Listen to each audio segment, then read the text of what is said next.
Hoje a gente vai falar do processo da dependência emocional, como identificar pela estrutura dos pés. Um prazer vê-lo, sejam muito bem-vindos. Ótima noite, Daniele, Sérgio, Neuza, Sandra, Adriana, Lindinalva, Carol, Ana, Elisandra, Floraci, Yara, a Ana. Ótima noite a todos. Rosângela, Davi, ótima noite, Davi. Davi, tá tarde aí, meu amigo. Mas bora lá? Bora de conteúdo? Papel e caneta na mão?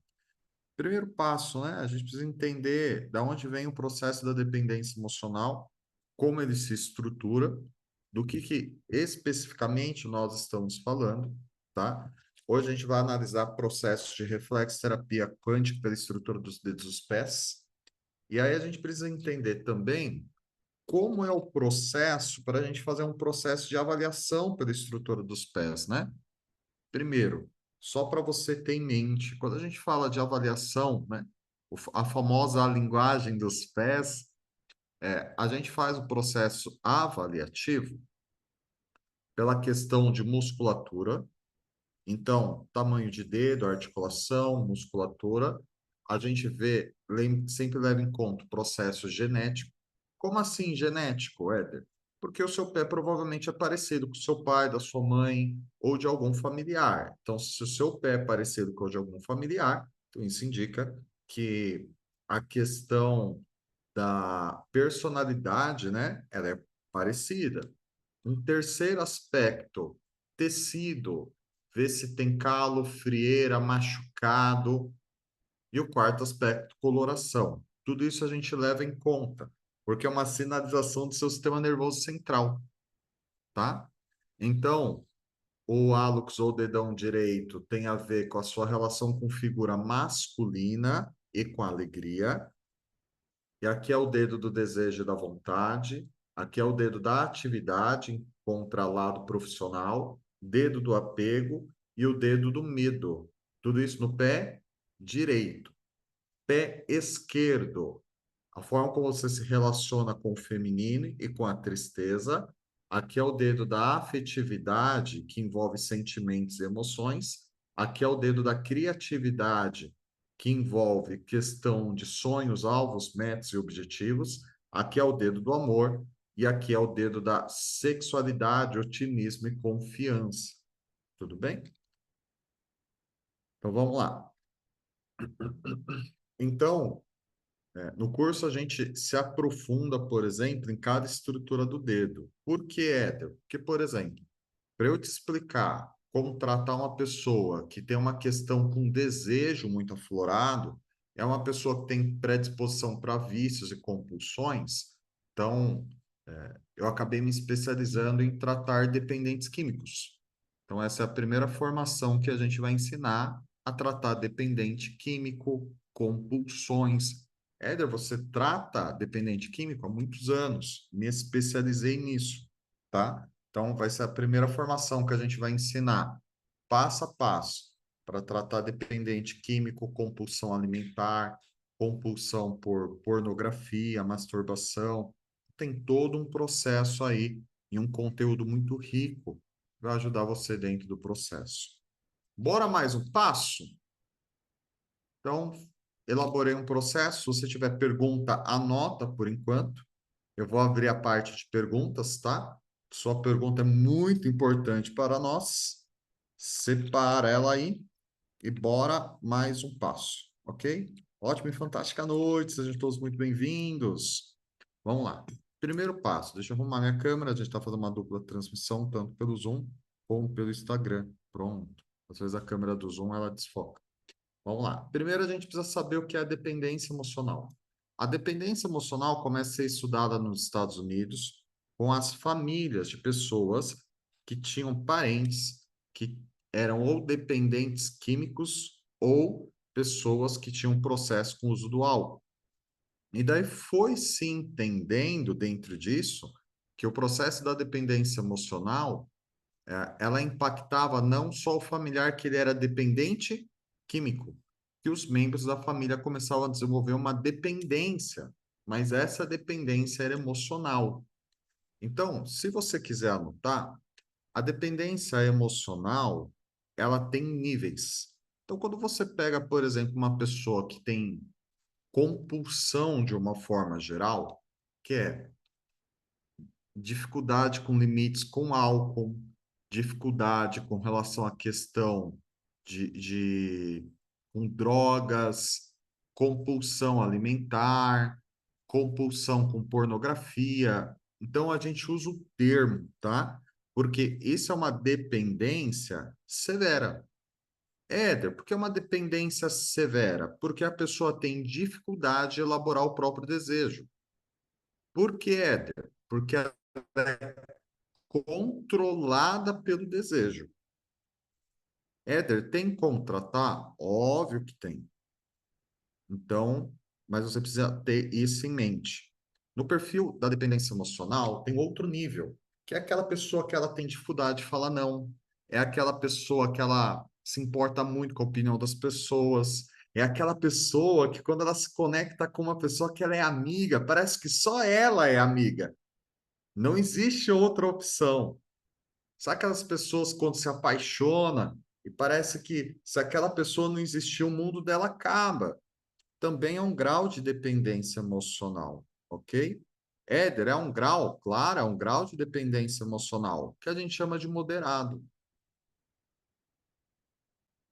É o grau moderado. Ótima noite, sejam todos muito bem-vindos. Tem um outro nível, tá? Da dependência emocional. Qual, Éder? Chama patrocinador. Éder, quem é o patrocinador? Vou te explicar. O patrocinador, normalmente, ele é a pessoa que sempre está encorajando, incentivando, motivando. Éder, em qual aspecto essa pessoa ela é patrocinadora? No exemplo que eu te dei agora, emocional. Ela patrocina os outros emocionalmente. Tem, por exemplo, o patrocinador financeiro. Quem é o patrocinador financeiro? Aquele que banca. Existe isso com força.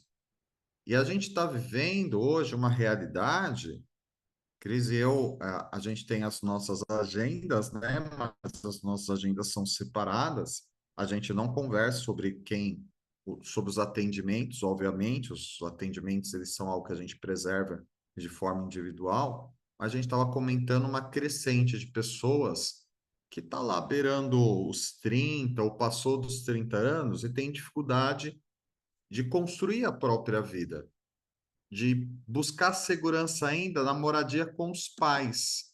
Isso é uma faceta da dependência emocional. Éder, por que que é uma faceta da dependência emocional? Porque a pessoa está com dificuldade de construir a própria história. Então, ela ainda fica reclusa na casa dos pais, que ela tem uma insegurança, que ela tem um medo. E você vai entender de onde vêm essas naturezas. Vamos lá. Tudo bem até aqui? Você tem alguma pergunta para me fazer? Porque agora a gente começa um conteúdo mais denso e ainda identificação pela estrutura dos pés, né? Esse é um estudo novo de reflexoterapia que a gente vai dividir com você. É um estudo que a gente desenvolveu aqui mesmo no Instituto. Cris e eu, a gente se especializou no processo de dependência emocional já tem alguns anos. É um estudo que realmente mudou muito a minha forma de pensar, porque eu tenho aí uma faceta de dependência emocional. Basicamente, todos nós temos nos dias de hoje, né? Então, é difícil falar assim, ah, eu não tenho. Fazer de dependência emocional no mundo que a gente vive é muito complexo. É praticamente impossível, você vai entender o motivo. Vamos lá? Já que você não tem nenhuma pergunta, eu vou continuar desenvolvendo o conteúdo. Se você tiver alguma pergunta, anota, senão você vai esquecer. Vamos lá. Um fator importante para você compreender sobre dependência emocional. Ela não tem cura. Éder, dependência emocional não tem cura? Não. O termo usado é intrapsíquico. O que é algo intrapsíquico? Ela começa a se grudar, vamos colocar assim, na identidade.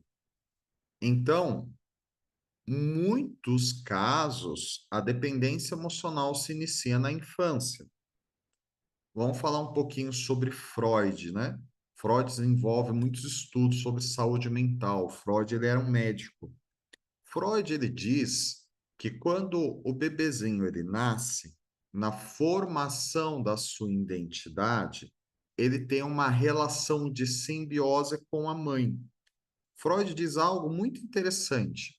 Freud diz que o bebezinho não sabe aonde ele começa e aonde ele termina. Ele diz que o bebê e a mãe são apenas um. A gente chama isso de relação simbiótica.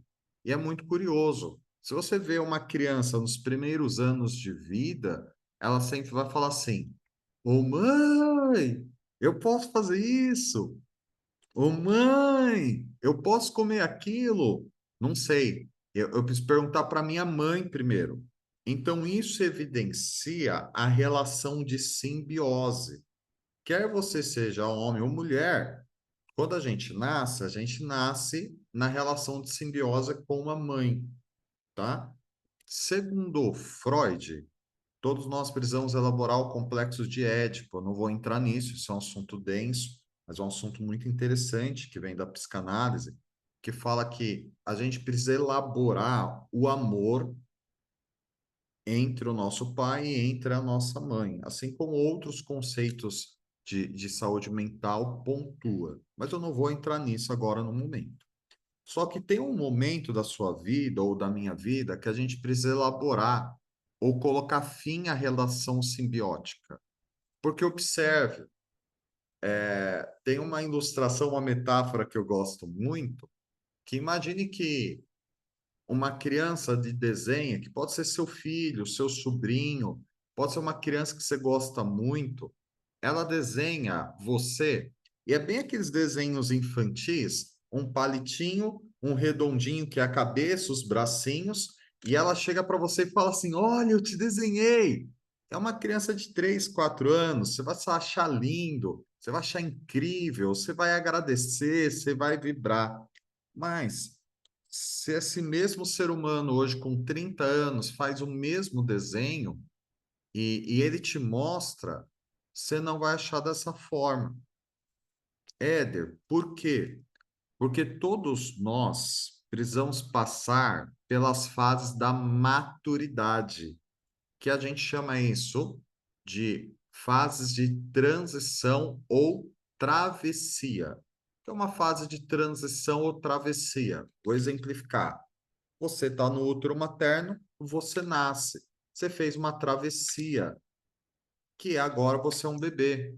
E aí, você começa a desenvolver cognição. O que é cognição? Então, você vai desenvolver habilidade motora, de andar, de pegar, de falar. Depois, você vai começar a criar seus primeiros raciocínios. Você vai começar a criar sua memória. Aí, você vai começar a criar questionamentos. Aí, você vai começar a criar percepção. E a gente vai fazendo travessia entre as fases. Tem a fase que você começa na escola, tem a fase que você começa a trabalhar. Para muitos, tem a fase que começa a namorar. Quando você casa, o casamento é uma travessia.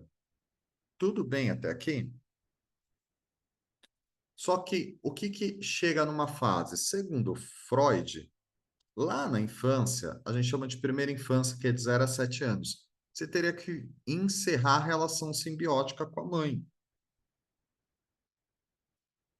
Quando a gente não encerra a relação simbiótica, e isso vai envolver, se você quiser anotar, a gente chama isso no Instituto de Autorização Emocional. É quando você não se sentiu autorizado para falar de sentimentos e emoções. Às vezes você não se sentiu autorizado para chorar. Às vezes você não se sentiu autorizado de escolher. Porque normalmente, quando a mãe fala assim, ó, eu trouxe uma roupa aqui para você escolher, você que vai escolher, tá bom? Tem essa cor e essa cor. Escolhe. Você entende que a escolha não é sua? Já estava predeterminado? que a sua mãe já te escolheu duas opções? Então, o que que a gente observa? Que muitas vezes a dificuldade de decidir tem a ver com a dificuldade de encerrar a relação de simbiose com a mãe, posterior ao pai. E aí, muitas vezes, o que que vai acontecer? O hálux e o segundo dedo grudadinho, assim, ó, tá vendo? Se você ficar de pé, hálux e segundo dedo tá grudadinho assim, você está vivendo uma relação de simbiose. E muitas vezes, independente se o seu pai e sua mãe são vivos ou não, você vai procurar pessoas que vão representar a sua mãe ou, ou representar o seu pai. Que é aquelas relações que falam assim: olha, essa pessoa é como se fosse um pai para mim, essa pessoa é como se fosse uma mãe para mim. Só que muitas vezes isso vai te dar uma dificuldade de elaborar o quê? Autenticidade. É óbvio que aqui a gente não está colocando em xeque você fazer coisas imorais, você fazer coisas ilegais, você agir de forma antiética, mas a autenticidade é relacionada só mesmo ao seu exercício, seu livre-arbítrio. E muitas vezes a sensação quando você faz algo sem fazer uma pesquisa de mercado. Éder, o que é uma pesquisa de mercado? Você quer comprar uma roupa. E aí você fala assim, ih, tá bom? Meu Deus, não sei se tá bom. Mas o que será que eu faço? O que será que eu escolho? Onde será que eu vou morar? Aonde será que eu vou trabalhar? Não, peraí, eu preciso. Não, não, não posso decidir antes de perguntar para uma pessoa. Você entende que para um adulto isso gera muitos problemas? Por que, Éder? Porque tem a castração do seu livre-arbítrio, o direito de escolha. Éder tem, claro, com força. E na adolescência, lá a partir dos 12, 13 anos, a gente começa a ensaiar isso. Como assim? Que é a fase do experimentar. Quantas vezes na adolescência você quis fazer algo e depois você mudou de ideia? Talvez você experimentou uma música. Não, agora eu gosto é de samba. Ah, não, não gosto mais de samba, não. Acho que agora eu gosto de pagode. Ah, não gosto mais de pagode, não. Gosto é de sertanejo. Você está experimentando. Eu tenho uma filha de 14 anos, ela é linda, sou apaixonado pela Maria Luísa. Maria Luísa já teve a fase do balé, já teve a fase de querer ser modelo. Ela gosta muito de assistir MasterChef, já teve a fase do MasterChef. Pai, vou trabalhar com cozinha. Tá bom, amor. Agora ela tá na fase de querer aprender tudo que eu sei de desenvolvimento humano. Falei, tá bom, filho. Ela vai estar nos próximos cursos, por exemplo, de instituto. Mas ela tá com 14. Ela tá experimentando. Aí eu vou fazer umas perguntas para você refletir, tudo bem? A sua fase profissional, ela foi uma escolha? Ou você simplesmente decidiram por você e falar assim, você tem que trabalhar. Se você quer algo, você tem que trabalhar. Porque a família não tem dinheiro para isso, não. Ou você que escolheu. Por exemplo, eu comecei a trabalhar com 8 anos, eu não tinha escolha.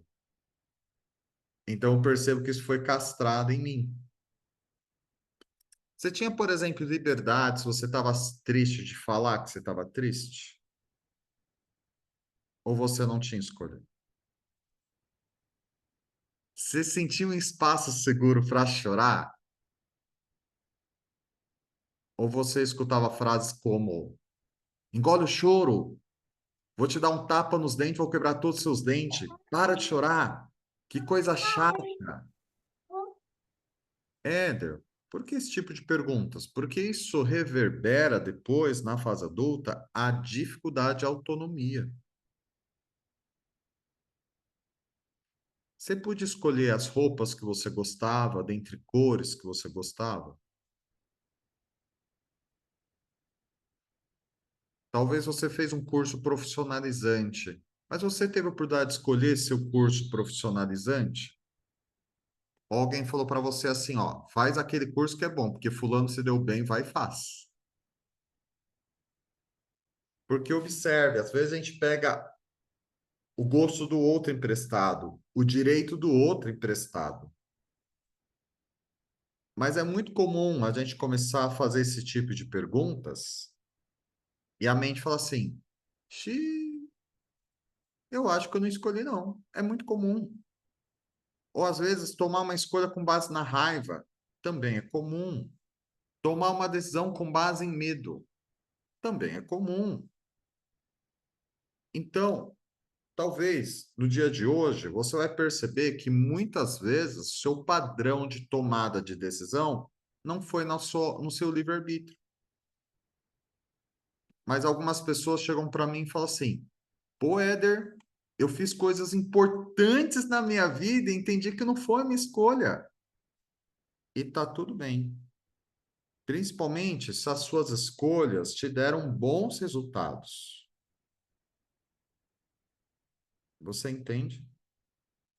O que você fez de bom, de proveitoso, não perde o valor, independente se você fez por medo, por raiva, independente disso. Porque fazer esse tipo de avaliação, eu falo em atendimento que é uma cirurgia de peito aberto. Quer ver uma coisa? Depois do seu tempo livre, faz uma listagem para você ver o que você já fez para agradar as pessoas. O que você já fez por medo? O que você já fez para provar seu potencial e sua competência? Porque talvez alguém duvidou de você. Você entende? Mas isso não perde o valor pelas coisas que você fez de bom, de proveitoso. Mas isso pode ser de lição. Para que, Éder? Para você exercitar o seu direito de escolha que se chama livre-arbítrio. Mas sabendo que tudo tem uma consequência, obviamente. Mas a gente precisa aumentar a nossa capacidade de cognição. Porque pai, mãe, talvez pessoas que a gente ama e admire, talvez nem sempre estejam ao nosso lado para tomar decisão. Mas envolve isso dentro da faceta do adulto. Envolve isso, muitas vezes, você fortalecer a sua autenticidade dentro de um processo de equilíbrio, para você tomar decisões certeiras, oportunas, saudáveis, que te levam a resultado. E isso é treinado. Você entende? Então, se eu estou vivendo uma fase, perguntaram agora há pouco, né? Ah, Éder, quando eu fiz curso de reflexterapia, isso daí era necessidade de aprovação, sim. Mas quando eu fiz meu curso de reflexterapia há 16 anos atrás, eu sempre perguntava assim, mas por que isso? Falavam para mim assim, é porque sim, cala sua boca. E dentro do meu sistema de crenças, eu tenho uma ânsia de entender o motivo. E por isso a gente estuda e pesquisa muito. Eu atendo quase 60 pessoas por semana atualmente. E aí a gente sempre avalia o quê? Caso de pacientes. A gente não pesquisa as coisas e fala assim, ah, acho que é isso. Não. A gente faz realmente uma pesquisa de campo, a gente vai anotando, vai avaliando e vai acompanhando, tá bom? Então, isso aqui é relação de simbiose. Então, não foi finalizado com pai ou com mãe. E às vezes você procura figuras de autoridade, figuras que têm uma representatividade de respeito para você, para te passar aí uma aprovação. E isso é uma faceta da dependência emocional, tudo bem? Vamos lá. Enquanto você talvez esteja elaborando suas perguntas. Se você quiser me mandar, fique à vontade. E você que está aí no Instagram, se você quiser vir para o Zoom, eu estou só com 15% de bateria no meu celular, tudo bem? Se você quiser vir aqui para o Zoom, vai ser um prazer receber você que tá. Desculpa, se você que está no Instagram e quiser vir para o Zoom, vai ser um prazer receber você porque eu tô com uns 15, 14% agora de bateria, tá bom? Vamos lá, ó. Boa noite. Hoje uma amiga perguntou, eu não soube responder. Ela tem um irmão que é excelente cozinheiro, trabalha um bom tempo. Depois de passado um tempo, ele desiste de trabalhar, larga a família, o serviço, larga tudo e vai viver com os moradores de rua.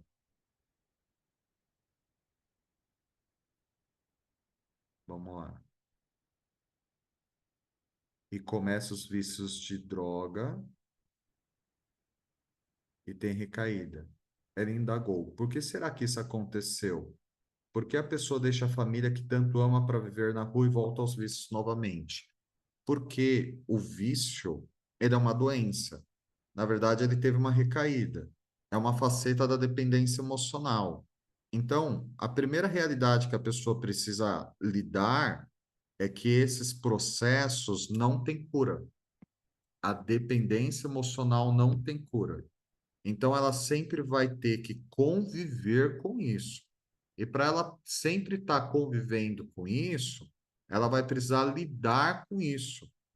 Então, aqui a gente trata dependentes químicos, e o primeiro princípio que a pessoa precisa entender é que ela não vai ser curada, ela vai ter que conviver com aquilo.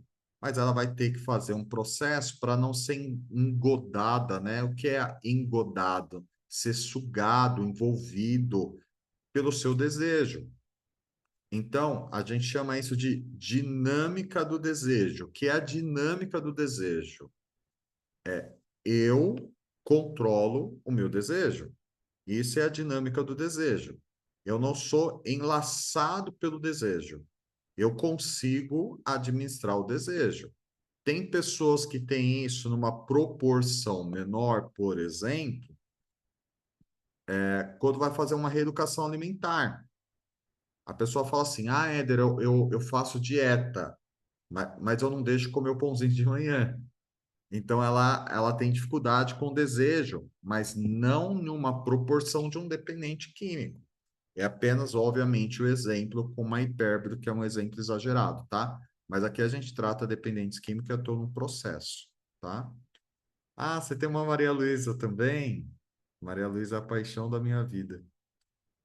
Ó, não tive escolha, eu comecei a trabalhar aos 6 anos e era proibido de falar. Eu compreendo. Eu nasci em um lar, meu pai era alcoólatra, meu pai tinha muita questão, né?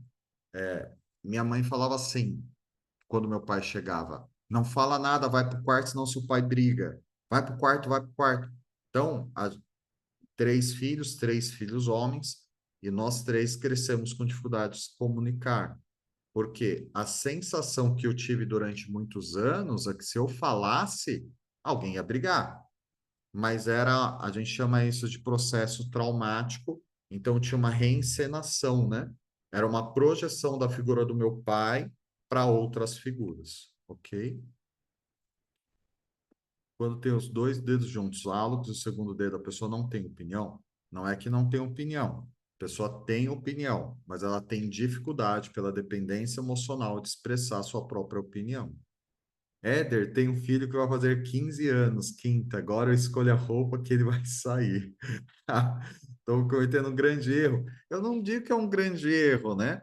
Mas seria proveitoso, oportuno treinar, porque ele vai ter que tomar a decisão, sabe? Sabe aquela autonomia? A Maria Luísa, minha filha do meu primeiro casamento, né? Quando eu e a mãe dela se divorciou, ela tinha 10 meses, ela já fez 14, e a Maria Luísa, ela fica comigo toda sexta, ela fala: pai, eu quero comer algo diferente. Eu falei assim: o quê? Ela fala: não sei. Eu falei: não, não tem essa não, você vai escolher.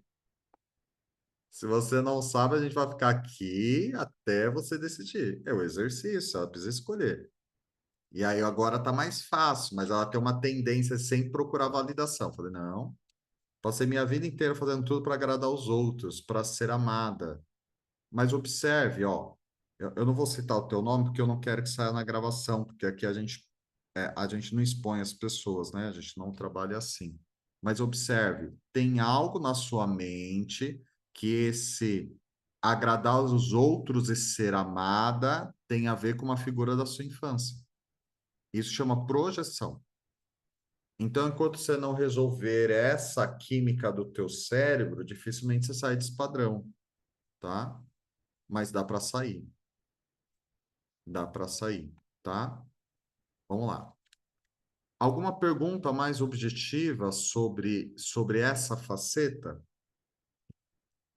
Tenho esse defeito tenho esse desafio de falar, me posicionar. Parece que falar errado e vai dar problema. É a faceta da dependência emocional, tá? E ainda acho que vou desagradar se eu falar. Tem alguém com uma das figuras. Da onde nasce a dependência emocional? Ela pode vir da infância, da relação com seus pais. Então, vou elaborar primeiro isso para você compreender que vai ficar mais fácil, tá? A psicologia chama isso de drama infantil, né? Então, o que que seria o drama infantil? É quando você olha para os seus pais e você tem a sensação que um bonzinho, outro é bravo. Vamos lá, vamos elaborar isso. Na sua infância, quem era o bonzinho, pai ou mãe? Coloque para mim no bate-papo se for confortável para você. Na minha visão, quem era boazinha era minha mãe. Minha visão de criança, não só visão de adulto, tudo bem? Minha era mãe. Quem era o bonzinho? Pai ou mãe? Tinha um que era o mais bonzinho, outro era mais bravo. Isso aqui é um dos modelos da dependência emocional. Ó, aqui já era pai. É uma das facetas da dependência emocional. Na minha, nenhum. Pode ocorrer, você vai entender daqui a pouco. Eu tinha um medo mórbido do meu pai. Eu tinha uma relação de muito medo e de amor com meu pai. Porque como ele tinha problema com bebida, então depende como ele estava no dia, tá? A dependência emocional, ela tem três personagens.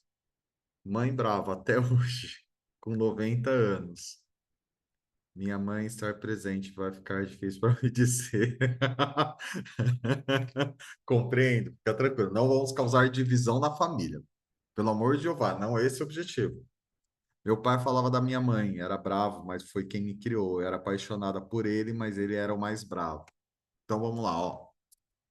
Anota aí. Existem quatro tipos diferentes de triangulação, tá? A gente vai elaborar os processos. O que que é essa triangulação? É uma das bases da dependência emocional que quando ela vem de infância, tá? Então, aqui tem três personagens. Número um, a vítima. Quem é a vítima? Quem é agredido. Que tipo de agressão? Qualquer tipo de agressão. Verbal, agressão de se sentir explorado, agressão de não ser visto. Essa agressão pode ser física, pode ser traições, pode ser uma ausência. Então, a agressão, ela é ampla, tá? Então, esse é um personagem. Número dois, quem é o segundo personagem? É o agressor. Quem é esse agressor? Então, ou é o que traía, era o ausente, ou é o que abandonou, ou é o que nunca esteve presente, é o que batia, é o que falava não. Você entende como é amplo? Tudo bem até aqui? Terceiro personagem é é o Salvador. Quem é o Salvador? Aquele que salva de alguma forma, ou quem você desejasse que existia para te salvar, tá? Mas o que eu quero que você compreenda, a gente vai ver tudo isso aqui no pé depois, ok? Galera, você que está aqui no Instagram e quer vir para o Zoom, me manda uma mensagem. Eu estou com 10% de bateria, minha bateria está acabando, tá bom?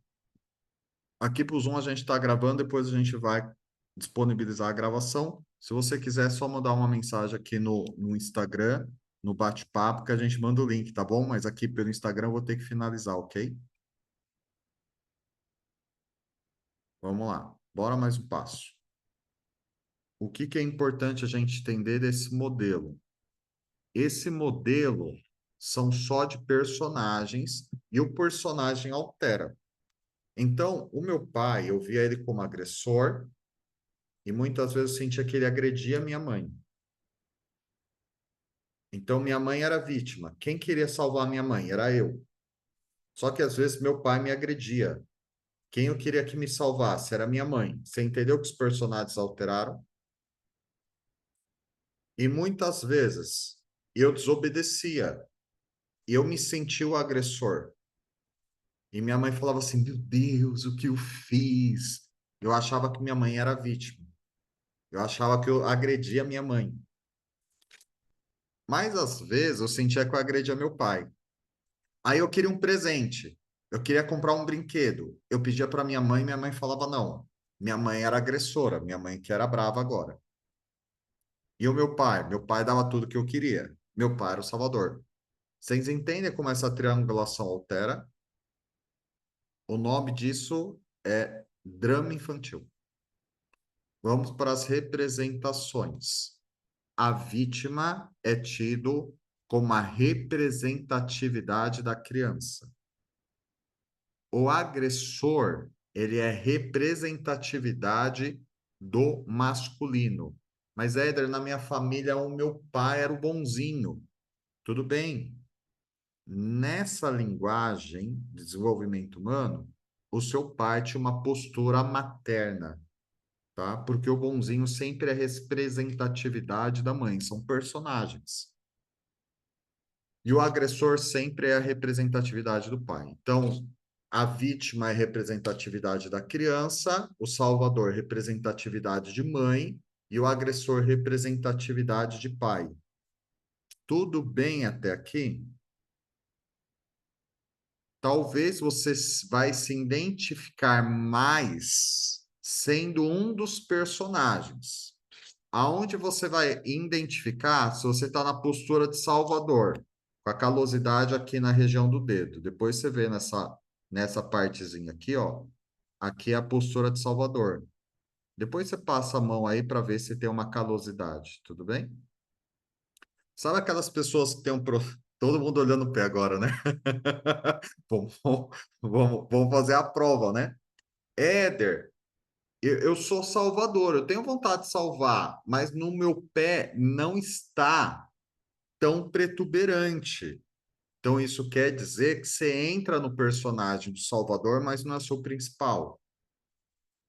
Tudo bem? Se o teu quinto dedo do pé esquerdo ele está distorcido, a unha é como se ela estivesse olhando aqui a lateral. Você está identificado com a vítima. E se o dedão, o hálocus, ele está rotacionado assim, ao ponto, às vezes você vai ter que ficar de pé para ver, tá? Isso com os dois pés no chão. Você vai estar mais identificado com o agressor. Gente, pelo amor de Jeová, é só uma identificação, porque isso não é a sua essência, tudo bem? A sua essência não é nenhum desses três personagens, porque essa é a dor da dependência emocional, é a identidade. É quando a mente entra em loop e não sabe quem eu sou. Tudo bem até aqui? Antes de continuar, porque esse assunto dá muito pano para manga, porque ele é profundo e ele cai muito as fichas.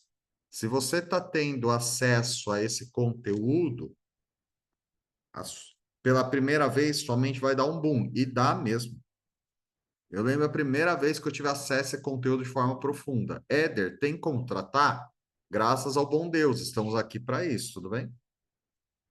E eu vou até te explicar como que é a linha de tratamento, como funciona. Eu tenho traços de dependência emocional, Cris também tem. Cara, não conheço uma pessoa que não tem traço de dependência emocional, tudo bem? Vamos lá. Meu esposo tem dificuldade de se posicionar, acha melhor ficar quieto, e a mãe era que batia, castigava e o pai era omisso. Com relação à disciplina, e o pai também tinha problemas com bebida, anos depois que se tornou cristão. A mãe tem depressão e acredito que são os reflexos até hoje. Sim, é o quadro da dependência emocional. Tem um adicto, que é uma pessoa que tem um vício, e aí tem um processo de dependência emocional É severo aqui, ok? É bem profundo isso. Meu pai não era de estar brigando, mas só dele olhar, nós já obedecíamos. O olhar dele provavelmente já era uma agressão. Sempre fui tímida na escola, não respondia nem a chamava, falava bem baixinho. Vim melhorar no ensino médio. Isso pode ter relação com sentimento de culpa e constrangimento, tá? Me lembra daqui a pouco, daqui mais ou menos uns 20 minutos, para eu repassar isso, tá? Vou te explicar e você vai entender. A mente buga mesmo, mas o resultado é excelente. Muito obrigado, Davi. A mente buga é um conhecimento profundo isso aqui, tá? Mas é um estudo novo de reflexterapia que a gente analisa o pé, dá para ver e a gente faz os processos de tratamento, tá bom? Alguém tem alguma pergunta para me fazer? Não existe pergunta errada. Errada é você estar com a mente bugada, ter dúvida, não abrir a pergunta. Tudo bem? Fale, Carol. Quer abrir o áudio? Fica à vontade.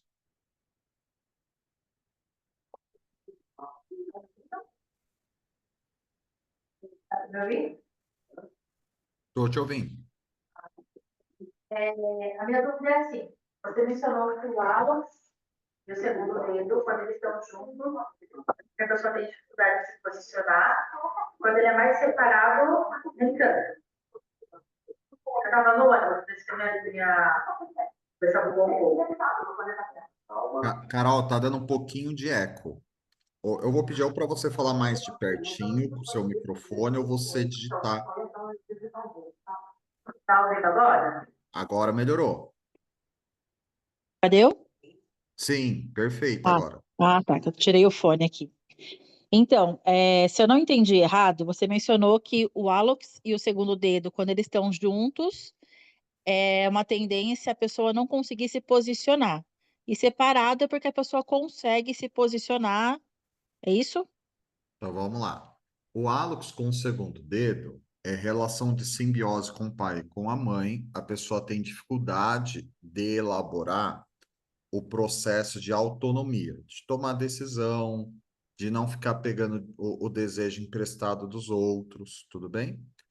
E aí, daí talvez vocês falam assim, Éder, mas se a pessoa tem o hálito segundo dedo aberto, então ela quebrou a relação de simbiose. Então, ela vai ter já isso desenvolvido? Não necessariamente. Ah, Anota essa informação. Se isso veio de um processo de trauma, trauma inibe as competências ou habilidade. Então, uma pessoa que nunca teve um espaço para tomar decisão, o que que pode acontecer?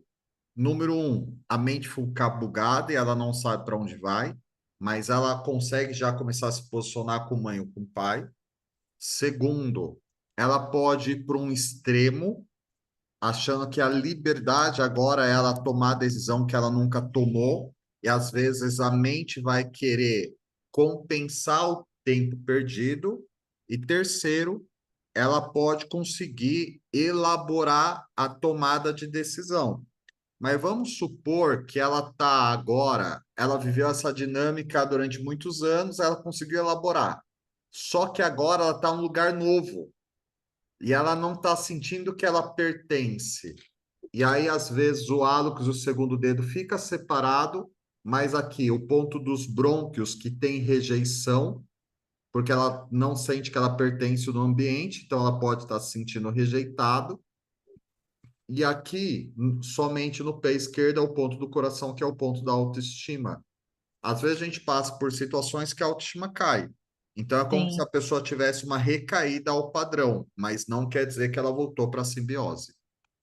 entendi. A minha dúvida era justamente essa, porque eu já tive esse padrão dos dedos bem juntos, né? Do hálux e do segundo dedo, e atualmente não está mais. Mas eu ainda não sinto que eu sou essa pessoa, sabe? Com essa autonomia. Sim, Eu ainda fico naquela dependência da, da, da aprovação. sim. Provavelmente você está elaborando isso. Entendi. E como é quando você lida com o desconhecido, com o novo? É uma sensação horrível. Pode ser o Horrível. gatilho inicial do processo. Então, você está na fase de elaboração. Então, você não tem mais essa simbiose com a mãe. Você não vai ficar procurando a aprovação da mãe. Mas quando você é exposta ao novo, bate aquela sensação. E aí, o que vai marcar? O pontinho da vesícula no pé direito, Ah, legal. ok? Valeu, Éder.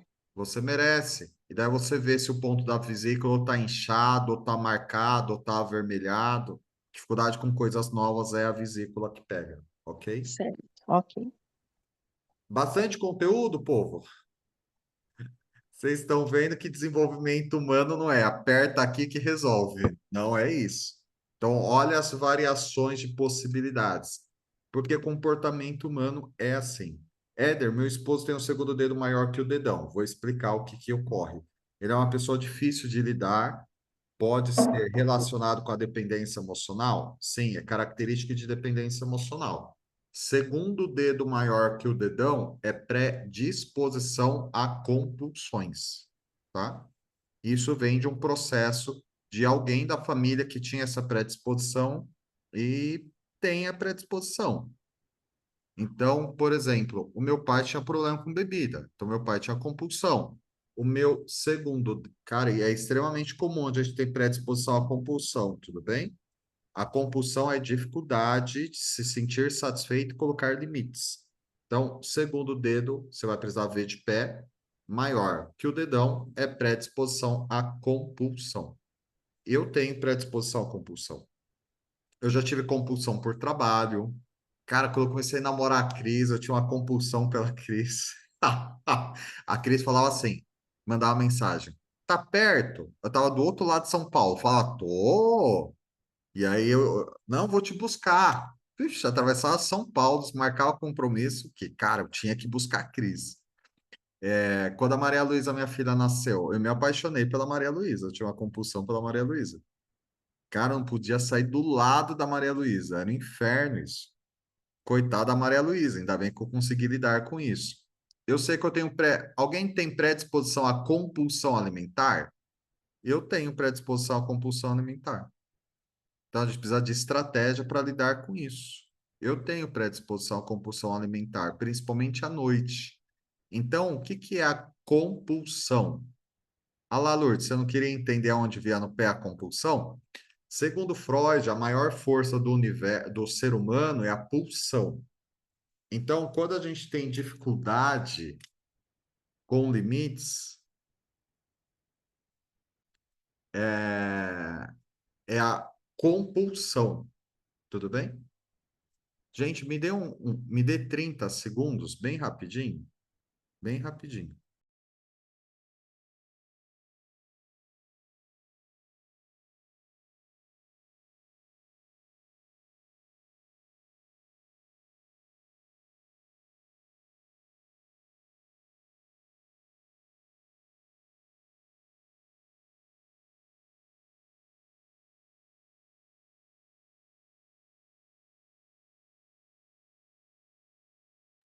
Pronto, voltei. Pausa para a filha, gente. Falei da Maria Luísa. Ela aparece. Ai, Deus, Giovana. Essa é minha filha.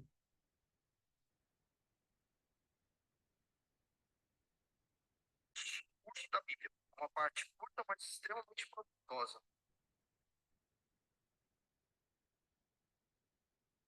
Deixa aqui. Vamos lá. Gente, tudo bem até aqui? Há alguma dúvida?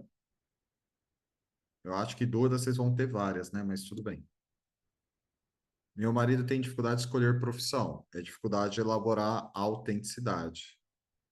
Ah, que legal, Lindinalva. Fico muito feliz. Muito feliz. Tenho compulsão por carboidrato. Compreendo.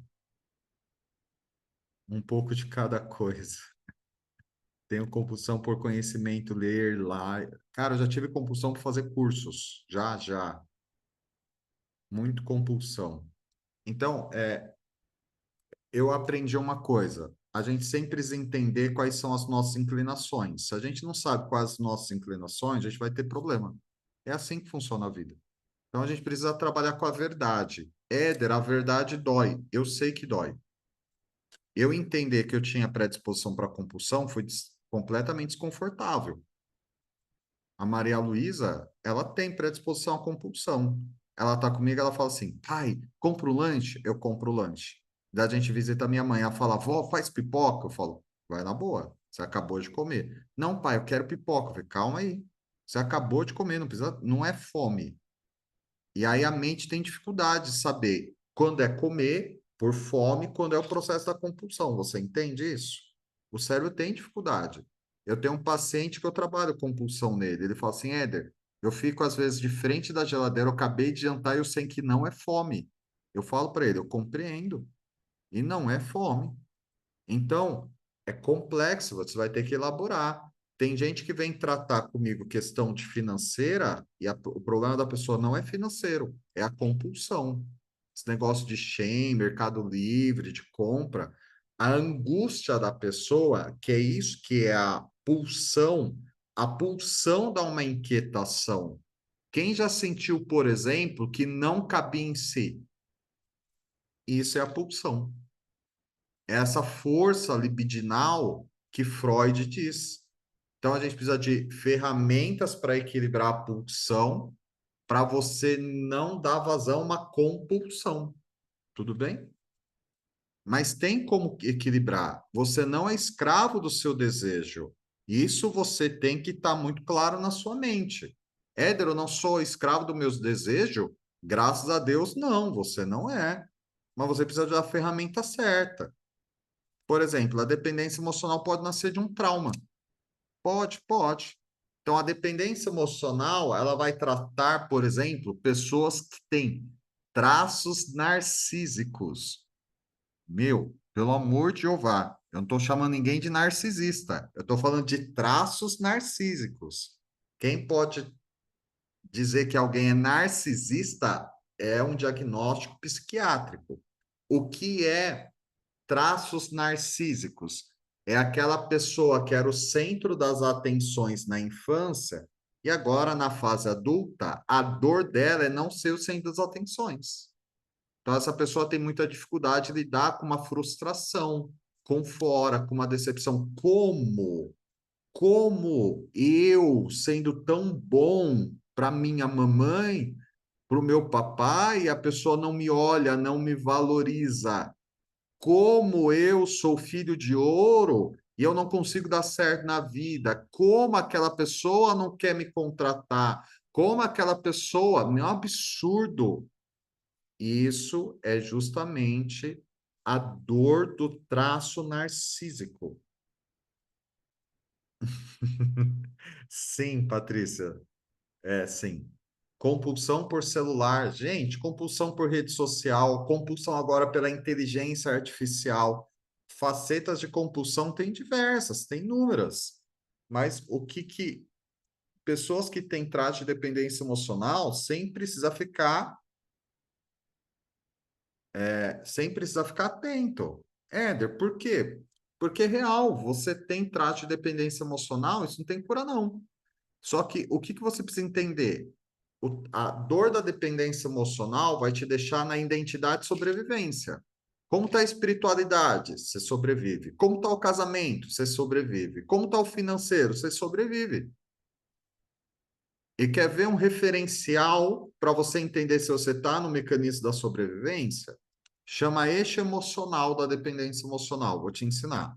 São 4 estados emocionais. Culpa com ressentimento, isso vai te levar para o personagem do agressor se isso estiver muito alto, tá? Então, depois você vê lá de 0 a 10 quanto você sente de culpa e de ressentimento, desculpa, raiva com ressentimento. Se tiver acima de 7, isso te trava. É raiva com ressentimento, tá bom, gente? Segundo, você vai precisar ver o seu nível de medo de 0 a 10. Você vai precisar ver de constrangimento. Isso aqui não tem aplicação com vergonha. Vou te explicar. Eu falei que eu ia explicar sobre a vergonha, né? É uma sensação como se eu tivesse um defeito. Eu passei muito, eu não sou tímido, né? Constrangimento. Acho que você já percebeu que timidez não é minha faceta. Eu não tenho nenhum problema de falar com um grupo de pessoas. E eu até gosto, não tenho nenhum problema com isso. Mas há 5 anos atrás, eu passei um revés, eu cometi um erro, eu passei muito constrangimento, eu fiquei constrangido. Depois que eu passei esse revés há 5 anos atrás, quando eu tinha que me expor, eu senti uma vergonha que era uma vontade literal de abrir um buraco no chão e me esconder. Quando eu tinha que me expor publicamente, eu já sabia, eu ia para o banheiro, eu chorava, chorava, chorava, chorava, chorava, chorava. Às vezes isso é confundido com medo. Éder, você chorava? Claro. E parte do meu trabalho é fazer live. Eu fiquei meses chorando antes de fazer live. No meu serviço voluntário, a gente congrega hoje em um outro bairro, eu não conhecia as pessoas, eu me sentia constrangido quando eu tinha que ir para o serviço voluntário. Às vezes eu chorava, não conhecia as pessoas, e eu receio de ser julgado, receio de ser questionado. Então, isso é constrangimento, não é timidez, é faceta da dependência emocional. Tem gente que morre de vontade de trabalhar com desenvolvimento humano e se sente constrangido. As pessoas falam assim, Éder, eu tenho um problema. Daí eu falo para a pessoa assim, você acha que a minha vida é perfeita? Não é. Ah, Éder, mas o terapeuta só leva o paciente até onde ele foi. Mas vamos lidar com a realidade? Leva em conta o sistema que a gente vive. A gente é imperfeito. Você entende? Isso é o constrangimento. É a sensação de defeito. É a sensação, às vezes, que, meu Deus do céu, não é possível ter algo de errado comigo. Isso é o constrangimento. E não tem a ver com timidez. Porque se colocar você com uma pessoa no lugar, o local, você desenvolve. Você vai começar a aumentar, aumentar, aumentar, dá receio de ser julgado, dá receio de ser criticado, dá receio das pessoas te olharem torto. Isso não é timidez, isso é constrangimento. Constrangimento está de mãos dadas com sensação de culpa. É isso que você precisa ter consciência. O constrangimento e a culpa andam de mãos dadas. Eu vou pedir para você 30 segundos que eu preciso achar um carregador, senão nós não vamos ficar aqui. Me dá 30 segundos, só deixa eu achar o carregador, senão minha bateria vai acabar, tudo bem? Bem rapidinho e a gente já continua, tá?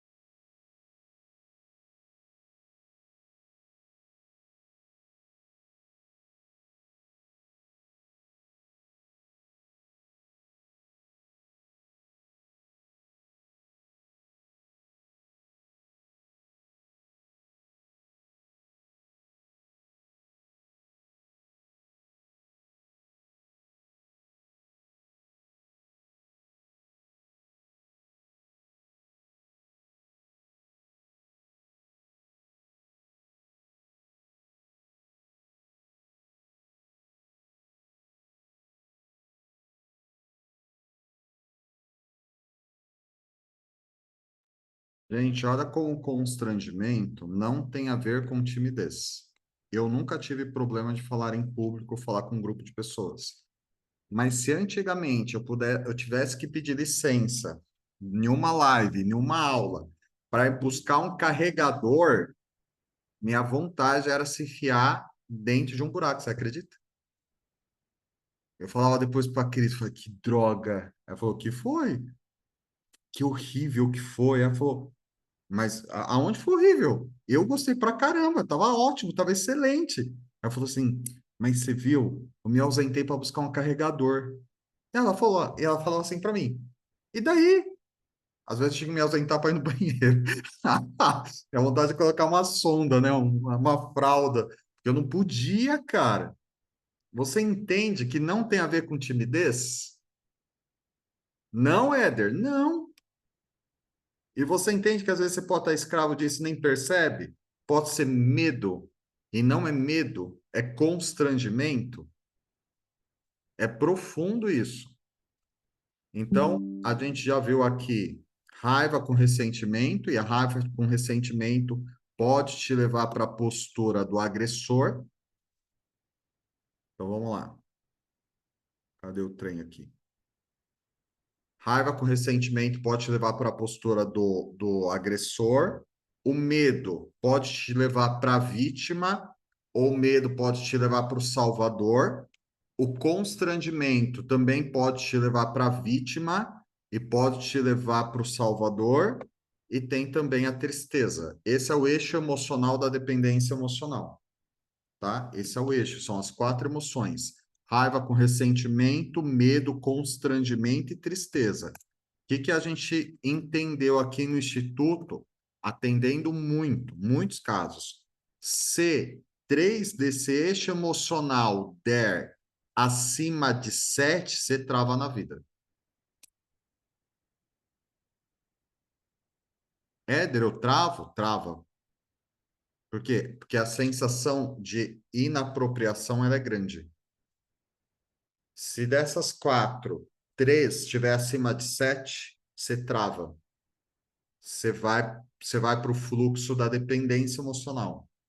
Vai, não tem como. Então, a gente precisa trabalhar os estados emocionais. Como a gente faz? Caneta e papel na mão. A gente precisa entender o seu modelo, e isso é individual. Esse é o grande pulo do gato da dependência emocional. Nem toda ferramenta serve para todo tipo de pessoa. Por que, Éder? Porque a dependência emocional está na identidade. É a sensação de quem eu sou. Então, eu preciso entender o modelo, o que me leva para a dependência emocional. E isso é o individual. E eu preciso reconstruir a minha identidade. Dentro da reconstrução da identidade, eu preciso trabalhar uma identidade de recurso para sair da identidade de dependência, de sobrevivência. Então, são alguns processos para entender, tá? Processo inicial para você começar a elaborar o seu modelo de dependência emocional. Você escrever tudo que foi impactante de 0 a 12 anos e entender em quais áreas da vida isso repete. Amanhã a gente vai falar quando a dependência emocional vem de trauma. Cara, amanhã é maneirão. Eu amo falar de trauma, porque fui uma pessoa muito traumatizada, né? E é um assunto muito legal. Agrega demais, abre muito a sua cognição e a sua autopercepção. É muito legal, tá? Vamos lá. Mas vai ficar gravado, fica tranquilo, Anderson. Até aqui, perguntas, porque eu sei que esse conteúdo dá um boom na cabeça. Tem gente gabaritando quase tudo aqui, mas faz parte. Quando eu fiz, eu falei assim: caraca, falei pra Cris, foi tô de parabéns. Ela falou: por quê? Eu falei: nota 10 em tudo, mano. Tô travadinho, nem sabia. Mas tem tratamento, é isso que você precisa entender. Ah, Éder, qualquer processo de trauma ajuda? Não, não ajuda. Tem que ser algo especializado. Poxa, que triste, Éder. Mas Lindau, vou te contar um trem. Eu fiquei feliz, na verdade, porque eu entendi realmente o que eu tinha e realmente como sair. Foi um dos processos que mais mudaram meu padrão de pensar.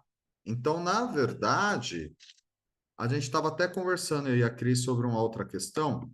Tem uma pessoa próxima de nós que está com um problema de saúde. Então, ela ficou muito mal, foi hospitalizada, ficou na UTI, ficou no quarto, e de repente ela se recuperou. Me pergunto o que ela tem. Nem os médicos sabem. Ela ficou muito mal, chegou à UTI, e de repente ela ficou muito bem. Esse é o problema. Por quê? Porque quando eu não sei o que eu tenho, eu não sei como lidar. Se no dia de hoje você está com a clareza, então isso já te ajuda, porque você já tem um ponto de partida. Esse é o principal ponto, né? Entende? Esse é o principal ponto.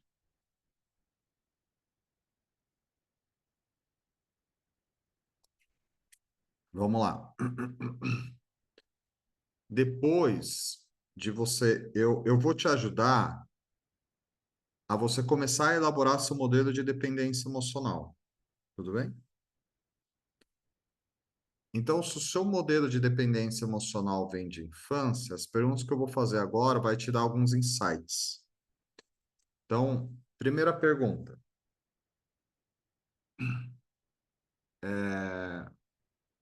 Os pais brigavam na sua frente, discutiam? Se sim, como você reage hoje a discussões? Como você reage hoje quando você vê duas pessoas discutindo? Às vezes nem é com você.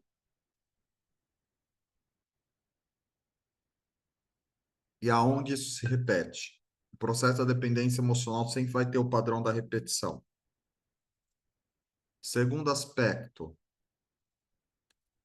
é com os cuidadores, Lais, é isso aí.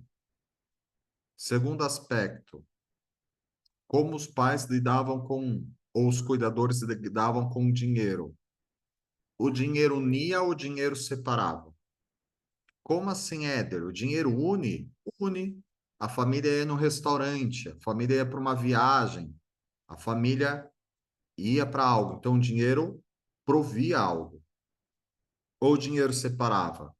Então, tinha discussões por gastos, nunca tinha dinheiro. Como era isso e como é com você? Terceiro aspecto, que tipo de criança você era? Primeiro tipo de criança, a criança adulta. Éder, quem é a criança adulta? Criança adulta. Oxe, peraí.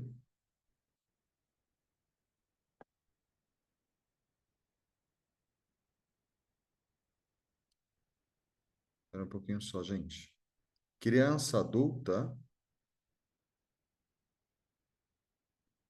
ela é a criança que ela tem que ser a adulta das relações. Ela procura ser responsável das relações. Será que você era esse tipo de criança? Segundo modelo de criança, a criança palhaço. Quem é a criança palhaço? A criança que sempre fazia graça, porque quando fazia graça, todo mundo olhava para ela. Outro tipo de criança. Você era a criança problema? Quem era a criança problema? Que desobedecia, a que fazia as coisas, que aprontava na escola. Outro tipo de criança. Você era a criança doentinha? E sempre quando acontecia algo, você ficava doente? Eu tive uma paciente que ela desmaiava. Os pais estavam brigando, ela desmaiava. Então o cérebro entendeu. Quando os pais brigam, eu desmaio, eles param de brigar, me levam para o hospital. Daí ela casou. Então quando o marido ia brigar com ela, ela passava a mão e ficava doente. O mecanismo do cérebro era o mesmo. Entende? Olha que pergunta profunda. Como hoje você inicia as relações? Sendo adulto? Sendo a engraçadona? Ficando doente? Você gera conexão contando seus problemas? Qual é o padrão de se relacionar? Bora mais um passo? Isso são respostas que você tem que ir se dando, tudo bem? Eu falei que tem 4 tipos diferentes de triangulações: vítima, agressor e salvador, tá? Então, vou pontuar aqui algumas. Então, primeira triangulação é a triangulação que a gente chama de problema. O que é a triangulação problema? Vou te explicar. É quando você sentia que os pais sempre tinham um problema, pais ou cuidadores. Triangulação. Então, hoje, a sua vida também vai girar em torno de problema. Como assim, Éder? Minha vida vai girar em torno de problema? Então, vai ser você, sua vida, problema. Você, o marido, problema. Você, trabalho e problema. Parece que sempre tem algo para resolver. É a triangulação do problema. Então, isso é a representação que você passava na infância, que os pais também tinham problema.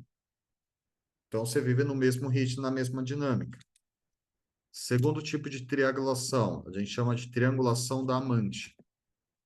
O que é a triangulação da amante? Vou te explicar. Quando teve traição na relação dos seus pais. Então, sua sensação é justamente que tem certas coisas que você não tem 100% para você. Nesse modelo de se relacionar, que envolve a faceta da dependência emocional, na triangulação da amante, às vezes está você, uma amiga e mais amigas. E você sente que essa sua amiga não te dá atenção. Então é como se a tua amiga tivesse uma amante te trair. É quando a pessoa ela é casada e o cônjuge sempre está envolvido ou com pornografia ou masturbação. Então, essa pessoa, dentro da faceta da dependência emocional, ela se sentiu traída ou por pai ou por mãe. Então, o problema está lá. Só que a forma dela se relacionar, a mente vai identificando as relações disfuncionais. Tudo bem até aqui? Éder, e as outras duas triangulações? A outra triangulação é quando você triangula entre Salvador, e vítima e agressor, e na sua vida você sempre triangula. Como assim, Éder, eu sempre triangulo? É você e dois trabalhos. É você e vários amigos. É você e tem vários lugares para você viajar. Então, a sua mente vai ter dificuldade de criar o quê? Foco e disciplina. Você sempre está dividido, tá? Próxima triangulação, triangulação do vazio ou da ausência. Parece que tudo que você faz ou tem um vazio ou tem uma ausência. Sensação de nunca estar completo, nunca estar pleno, nunca estar, sabe, inteiro. Essa triangulação do vazio tem a ver porque um dos seus pais foi ausente. Então, a sensação de não estar completo, de falta, de escassez, de carência, sempre é uma constância, tá? Você vai perceber que no pé tem ali uma marcação nessa triangulação, sempre aqui, ó, no timo. Por quê? É uma angústia.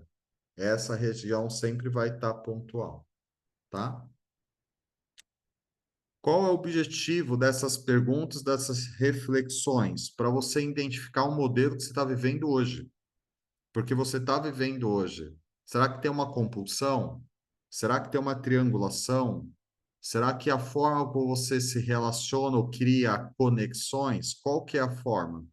Então, essas perguntas, elas são um modelo para você começar a elaborar a dependência emocional e entender quais padrões você está repetindo na vida hoje.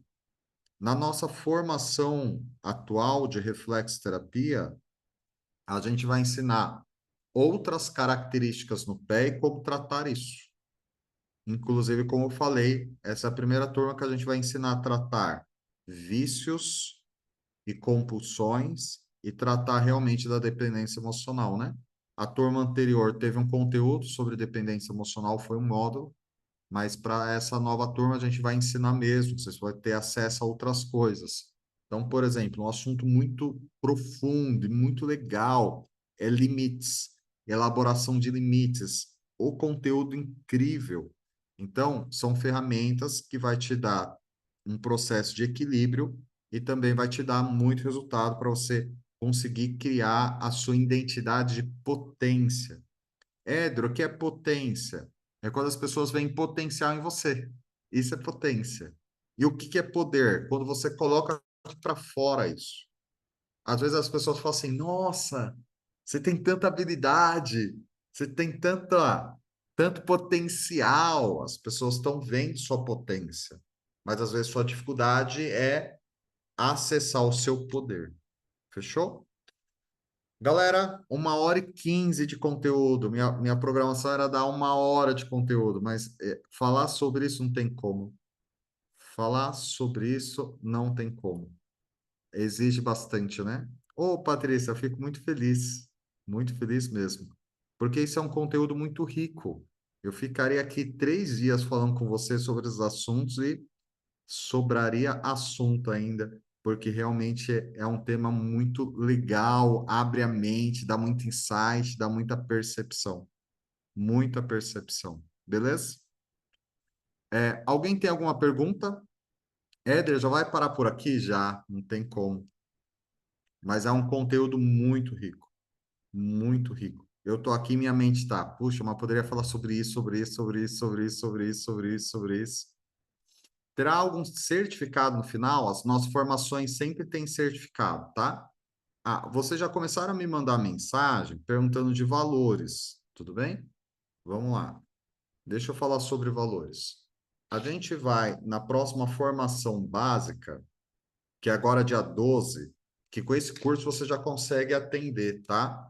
A gente vai fazer um valor que a gente nunca fez para formação básica. Tem aulas gravadas, tem um dia de encontro ao vivo, que a gente já ensina você a atender, tá? Valor da formação básica, R$ 197, tá? Éder, quanto vai ser a formação avançada, que ensina tudo isso? Parte física, emocional, traumática. Isso, vocês estão tendo um gostinho do curso, tá bom? A formação avançada, a mensalidade que vai poder ser feito no boleto ou via Pix é de R$ 397. Mas para essa formação, eu vou dar também para a turma um acompanhamento de empreendedorismo. A gente vai pegar você pela mão e ensinar como vender terapia, como atender, como desenvolver, tá? E normalmente era um programa separado antes. Então, eu vou acompanhar. Então, a gente tem aqui uma consultoria empresarial e a gente vai trazer boa parte da consultoria empresarial para os alunos. Então, eu vou ensinar como vende terapia, como capta os alunos, vou acompanhar esses alunos durante um ano, durante toda a formação, tá? Então, a gente já tem aqui o Davi, que fez já processos de consultoria empresarial com a gente. Então, amanhã vai o Hélio também. Então, a gente vai ensinar como se vive de terapia. Ah, Éder, quero arranjar pacientes online. A gente vai ensinar. Presencial, a gente vai ensinar. Quero trabalhar só com físico. A gente acompanha, te ajuda, te ensina a vender isso. Éder, quero aprender a fazer um processo relacionado a só trauma, só emocional. A gente vai ensinar isso e vai te acompanhar mês a mês. A única coisa que você precisa fazer é seguir o processo. Seguir o processo é essencial, mas é um método, é um passo a passo, tudo bem? E se você tem a formação de reflexoterapia, pelo menos a parte física, então, como esse curso aborda a parte física, emocional e traumática, o que que ocorre? Você tem um desconto se você tiver pelo menos a parte física. Porque para nós, como instituto, para nós isso daí é uma reciclagem. Éder, qual o preço da reciclagem? Aí você me chama no individual que eu te explico, né? Tem sobre o financeiro? Tem sobre o financeiro. Se você quer saber sobre a formação, me manda uma mensagem que a gente faz uma videochamada, tudo bem? 11 9 4554 4251, tudo bem? Pode me mandar uma mensagem. Éder, quero saber sobre atendimento. Me manda uma mensagem que a gente coloca, tá bom? Galera, a gente vai ficar por aqui hoje. Aguardem a gente amanhã. É um dos assuntos que eu mais gosto de falar, é sobre o processo traumático. Vai ser bem legal, vai ser profundo. E eu vou estar aí à disposição de vocês, tá? E amanhã vai ser um pouco diferente, mas vai ser bem maneiro, vai ser bem legal, tá bom? Galera, ficamos por aqui. Muita gratidão. Valeu. Beijo no coração. Até a próxima. Valeu.